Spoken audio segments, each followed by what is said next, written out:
না না হযরতে বেলাল রাসূলুল্লাহকে বলছেন, ইয়া রাসূলুল্লাহ হাবিবাল্লাহ, এদিক থেকে কি আজান দেব? রাসূল বলছে না। ওদিক থেকে আজান দেব? রাসূল বলছে না।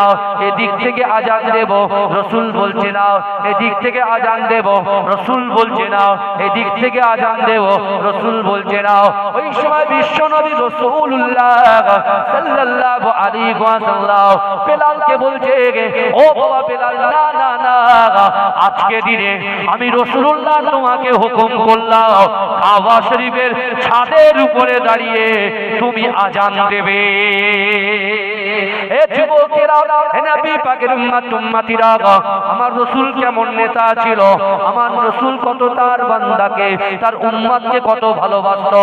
এ যুবকেরা, আমার রাসূলুল্লাহ চিৎকার দিয়ে বলছে, মক্কার জমিনে কেউ একদিন বলেছিলেন যে বেলাল তুমি কাবা শরীফে